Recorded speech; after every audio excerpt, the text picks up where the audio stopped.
morning everyone. Today's topic is simple interest and compound interest.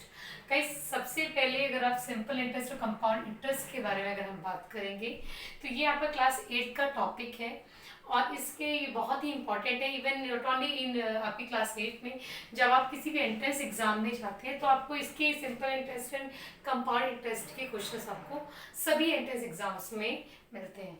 तो आज इस topic को मैं ट्राई करूँगी कि शायद आपको अच्छे से समझ में आ जाए। मैं अपना पूरा ट्राई करूँगी और आई होप कि आपको ये समझ में भी आएगा।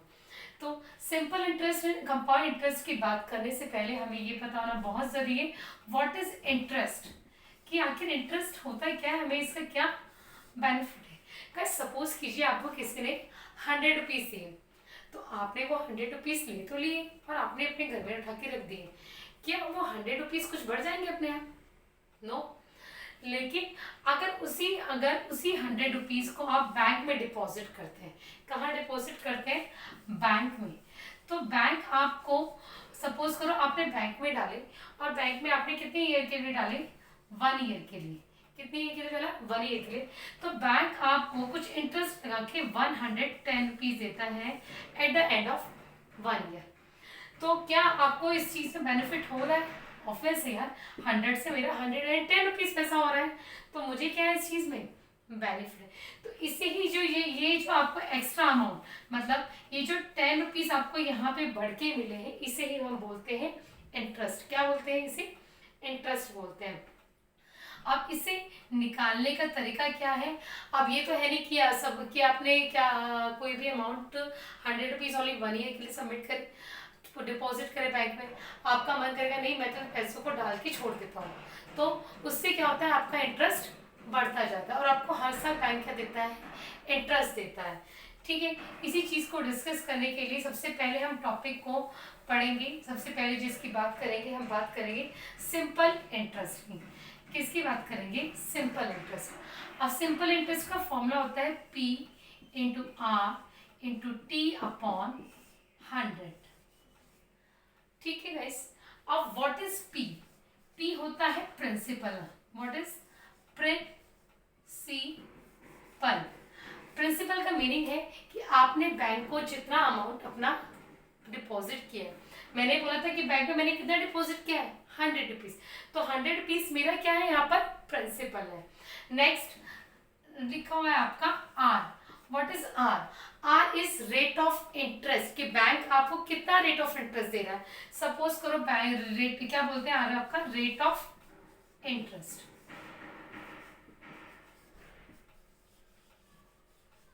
ठीक है। टी होता है हमारा टाइम, मतलब कितने टाइम के लिए आपने क्या है उस पैसे को डिपॉजिट किया है, उसे बोला जाता है टाइम। और ऐसा ही होता है S for simple and I for interest. अब मैं इसी फॉर्मूले पे बेस्ड आपको एक क्वेश्चन बताना चाहूंगी कि सपोज कीजिए आपने बैंक में भी मैंने जिसका डिस्कशन किया था कि आप उसे कैसे कैलकुलेट करेंगे। ठीक है, आपने प्रिंसिपल अमाउंट दिया बैंक को 100 रुपीज़। कितना दिया आपने? 100 रुपीज़। और आपको रेट ऑफ इंटरेस्ट कितना दे रहा है बैंक? सपोज 10%। और टी आपने सपोज करो 1 ईयर के लिए, कि आप इंटरेस्ट कैसे कैलकुलेट करते हैं। ठीक है, ये 1 ईयर, सॉरी, ठीक है, 1 ईयर के लिए। तो अब आप चाहते हैं कि हम कैलकुलेट करना कि सिंपल इंटरेस्ट कितना आएगा। फॉर्मूला क्या है? Simple interest is equal to P. P की वैल्यू कितनी है आपकी? 100। What is the value of R? 10%। और ईयर आपने कितने ईयर के लिए सबमिट किया? 1 ईयर के लिए। And divide by 100। 100 से 100 तो कितने रुपीस बढ़ के मिलेंगे आपको? ऐसा है, ये जो ऐसा ही आया है ये आपका क्या आया है? आपका 10 रुपीज़। मतलब आपको जो इंटरेस्ट मिलेगा सिंपल इंटरेस्ट वो मिलेगा 10 रुपीज़। दैट मीन जो बैंक से आपको अमाउंट मिलेगा, अमाउंट जो होता है वो इज इक्वल टू होता है P प्लस SI। भाई ये तो आपको इंटरेस्ट की मतलब आपको 10 रुपीज़ एक्स्ट्रा मिलेंगे। कैसे मिलेंगे? आपका प्रिंसिपल कितना था? कितने पैसे जमा किए थे आपने? 100 रुपीज़ डिपॉजिट किए थे और आपका इंटरेस्ट कितना निकल कर आया है? 10 इज इक्वल टू रुपीज़ 110। मतलब कि बैंक आपको कितना पैसा दे रहा है? रुपीज़ 110 रुपीज़ आपको वो वापस करेगा। तो गाइस फायदा होगा नहीं होगा कि अगर हम बैंक में पैसे सबमिट करेंगे तो हमें एक्स्ट्रा अमाउंट मिला, तो ऑब्वियस है यार हमें तो बेनिफिट है ही है। अब ये तो था सिंपल इंटरेस्ट, ठीक है। कि अगर आपको अभी देखिए आपको क्वेश्चन जनरली क्या आ जाता है कि फाइन इंटरेस्ट, आपको प्रिंसिपल दिया जाएगा, रेट ऑफ इंटरेस्ट दिया जाएगा, टाइम दिया जाएगा जितने भी ड्यूरेशन के लिए, उस पर बेसिस पे आपको क्या करना होगा, सिंपल इंटरेस्ट फाइंड आउट करना होगा। और क्या सिंपल इंटरेस्ट के साथ वो पूछ रहे थे कि आपको वो एड ऑन होके मतलब सिंपल इंटरेस्ट के साथ टोटल अमाउंट आपको वहाँ वो आपको कितना मिलेगा। लेकिन अब ये तो बात हो गई हमारी सिंपल इंटरेस्ट की। इसी के साथ हमारा एक नेक्स्ट टॉपिक आता है कंपाउंड इंटरेस्ट, ठीक है। अब यार कुछ ना कुछ तो डिफरेंस होगा सिंपल इंटरेस्ट और कंपाउंड इंटरेस्ट में। अच्छा, सिंपल इंटरेस्ट में क्या होता है कि जो भी बैंक आपको पैसा देता है, जितना भी सपोज करो मैंने अभी वही वाली बात की थी कि 100 रुपीज जमा करें, तो बैंक जो है मेरा हर बार जो इंटरेस्ट लगाएगा वो इस 100 रुपीज पे लगाएगा। भाई जैसे कि मैंने 1 ईयर फर्स्ट ईयर की बात करें, मेरा जो अमाउंट बढ़ के वो हो गया एट द एंड ₹110, मतलब मुझे 10 रुपीज का क्या मिला, इंटरेस्ट मिला। ये तो मेरा प्रिंसिपल था और ये कितना मिला, मेरा इंटरेस्ट है। तो मेरा तो अमाउंट कितना हो गया बैंक के पास एक साल बाद, 110 रुपीज हो गया। बैंक को तो मुझे 110 रुपीज देने चाहिए थे, जो मतलब नेक्स्ट ईयर पे अगर वो इंटरेस्ट कैलकुलेट करे वो किस पे करे, ₹110 पे। बट एक्चुअल में बैंक ऐसा नहीं करते। जो आप सिंपल इंटरेस्ट की बात करते हैं तो वो क्या करते हैं, जब सेकेंड ईयर आपका बैंक में पैसा जमा है, अभी भी वो आपको बन तो वो 110 रुपीज बन गया, लेकिन बैंक क्या करेगा, अगेन जो इंटरेस्ट देगा वो इस 100 रुपीज पे देगा, ठीक है। और अगेन से जब वो 100 रुपीज पे इंटरेस्ट देगा, फिर से क्या मिलेंगे आपको, 10 रुपीज मिलेंगे, ठीक है। मतलब वो हर बार इंटरेस्ट किसने पे लगा रहा है, 100 into 10 into 1/100 that is equal to again 10। मतलब इस बार भी आपको बैंक से इंटरेस्ट कितना मिल रहा है, 10 रुपीज ही मिल रहा है। अब वो ऐड तो कर रहा है, पर किसमें कर रहा है बार बार वो। अब देखो यहाँ पे जो आपको अमाउंट मिलेगा, ये लास्ट ईयर जो 1 ईयर में आपका अमाउंट कितना था, 110। और अब आपका अगेन जब आपने सेकेंड ईयर में जो इंटरेस्ट कैलकुलेट किया वो आ गया आपका 10। और बैंक इस बार आपको कितने रुपीज दे रहा है, 120 रुपीज दे रहा है। और इंटरेस्ट किस पे कैलकुलेट कर रहा है, 100 रुपीज पर कैलकुलेट कर। अमाउंट तो पड़ रहा है, लेकिन वो इंटरेस्ट मुझे तो भाई मेरा बैंक के पास इतना पैसा है तो मुझे इंटरेस्ट भी तो इस पे दे, ठीक है। मेरा अब बैंक तो अपना यूज कर रहा है, अपना फायदा उठा रहा है 110 से। तो इसी के लिए एक आपका नेक्स्ट आता है कंपाउंड इंटरेस्ट। क्या आता है topic, compound interest. Compound interest का मतलब है कि जो आप पैसा सबमिट कर रहे हैं, जो एक साल बाद आपका इंटरेस्ट 1 ईयर बाद या ठीक है जो भी आपको इंटरेस्ट पेमेंट हो रही है, वो जब जो इतना भी आपका अमाउंट आएगा वो क्या करेगा, इंटरेस्ट उस अमाउंट पे लगाएगा। फॉर एग्जाम्पल मैंने यहाँ पे बात करी थी कि यहाँ पर हम बात कर रहे हैं कंपाउंड इंटरेस्ट की। किसकी बात कर रहे हैं, कंपाउंड इंटरेस्ट, ठीक है। आप कंपाउंड इंटरेस्ट की बात कर रहे हैं, अब कैसे किस तरीके से हो रही है देखिए जरा इस बारे में, कि मैंने बैंक को प्रिंसिपल अमाउंट दिया 100 rupees. Guys again rate of interest है मेरा, ये मेरा ₹100 क्या है, मेरा पैसा है, और मैंने रेट क्या दिया 10% पे। अगेन मैंने t = 1 ईयर के लिए आप यहाँ पे क्या कर रहे हैं, इंटरेस्ट कैलकुलेट कर रहे हैं। तो जब आप कैलकुलेट इंटरेस्ट करेंगे तो 100 इंटू 10 इंटू 1/100, तो इंटरेस्ट कितना निकल कर आया आपका 10। आप जो आपको बैंक अमाउंट रिटर्न करेगा वो कितना करेगा, 100 + 10 दैट इज रुपीज कितना दे रहा है आपको, 110। ये तो आपका क्या आ गया, अमाउंट आ गया जो बैंक आपको एक साल बाद 1 ईयर आफ्टर द 1 ईयर या एंड ऑफ द 1 ईयर आपको जो अमाउंट बैंक पे करेगा वो कितना करेगा, ₹110। नाउ अब जब बैंक इंटरेस्ट देगा क्या देगा, अब नेक्स्ट ईयर के लिए मैंने सपोज का मैंने कहा कि ठीक है मैंने एक साल रखा, अब मेरे मन करे कि नहीं मैं पैसा नहीं निकालती हूँ, मैं बैंक को फिर दे देती हूँ, फिर बैंक मुझे क्या करेगा, कुछ ना कुछ इंटरेस्ट लगा के क्या करेगा, मुझे वो रिटर्न करेगा। तो अब नेक्स्ट ईयर के लिए किस टॉपिक की बात कर रहे हैं हम, कंपाउंड इंटरेस्ट की। इस बार जो बैंक के पास मेरा टोटल पैसा कितना है, ₹110। कितना पैसा है मेरा, 110, ठीक है। अब ये जो 110 है, अगेन बैंक मुझे इंटरेस्ट कितने का दे रहा है, 10% का। और फिर से नेक्स्ट ईयर के लिए कैलकुलेट करें, मतलब 1 ईयर के लिए कैलकुलेट करें, तो at the end of the second year जो बैंक मुझे पैसा रिटर्न करेगा, ठीक है, तो पहले मैं क्या निकालूंगी, उससे पहले इंटरेस्ट। अब मेरा बैंक में कितना पैसा है, 110 रुपीज, और मेरा रेट ऑफ इंटरेस्ट कितना है हमारा, 10%, और again for the 1 year divide by 100। तो बैंक को अब मुझे इंटरेस्ट कितने रुपीज का पे करेगा, कितना दे रहा है भाई, अब मुझे दे रहा है बैंक हमें 11 रुपीज। दैट मीन इंटरेस्ट, अब मुझे पैसे कितने बढ़ के मिल रहे हैं, 11 रुपीज मेरे बढ़ गए हैं। ओके, तो मुझे बैंक जो अमाउंट रिटर्न करेगा दैट विल बी, मेरा प्रिंसिपल कितना है 110 हमारा, और हमारा जो इंटरेस्ट निकल कर आया है वो आया 11। दैट मीन जो बैंक मुझे इस बार रिटर्न करेगा that will B ₹121।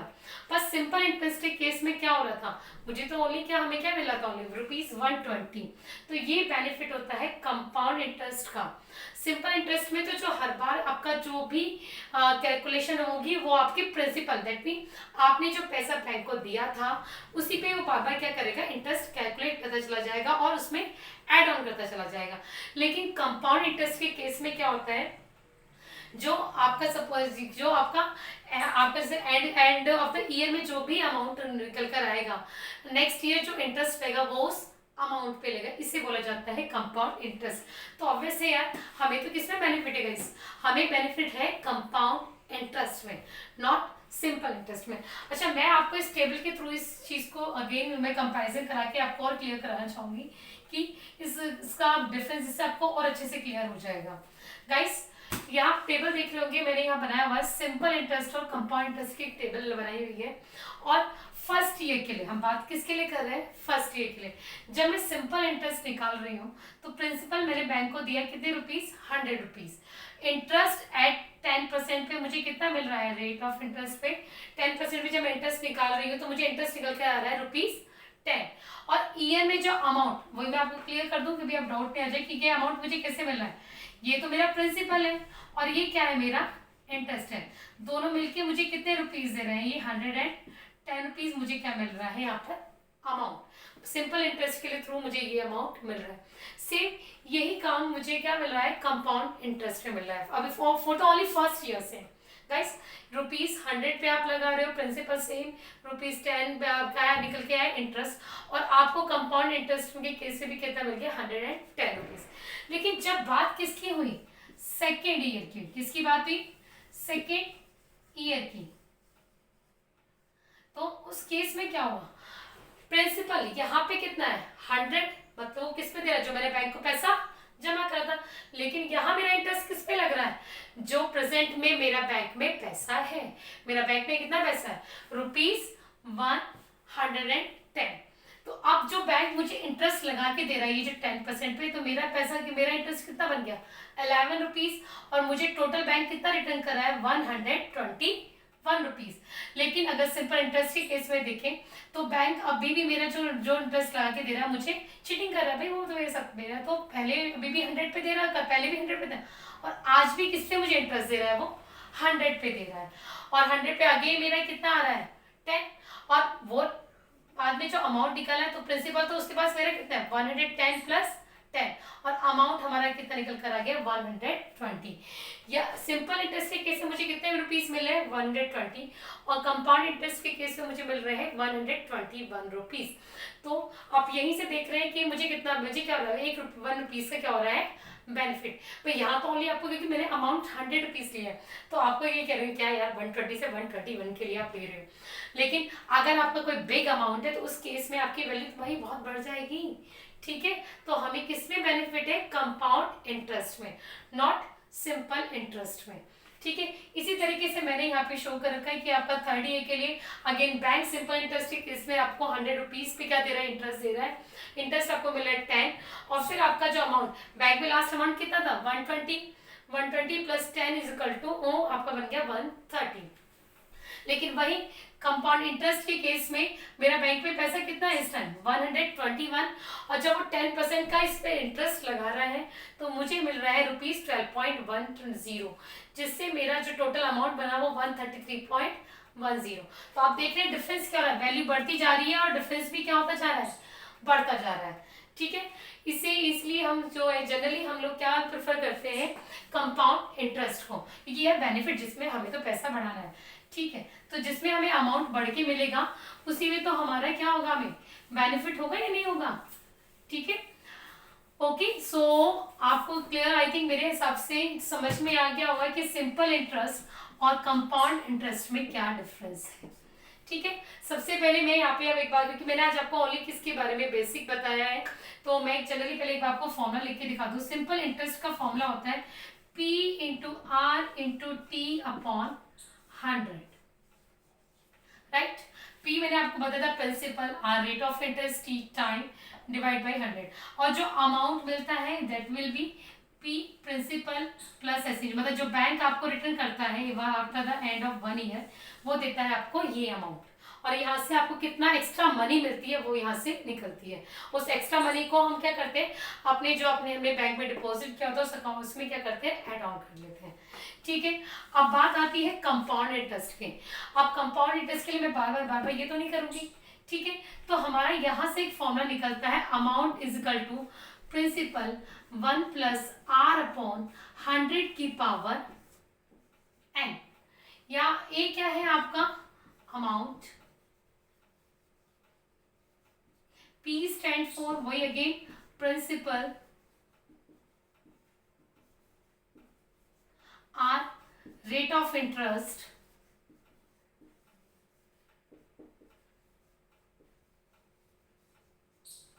And number of years, जितने भी आपको दे रखे हैं। ठीक है, तो यहाँ पे जब भी आप ये, बट ये जो फॉर्मूला आपका आता है वो जो लगता है ये एनुअली पे लगता है। इसका मीनिंग कि जैसे कि मैंने आपको बताया था P इंटू आर, कि आपने बैंक में 100 रुपीज सबमिट करे, 10% का इंटरेस्ट लग रहा है एनुअली।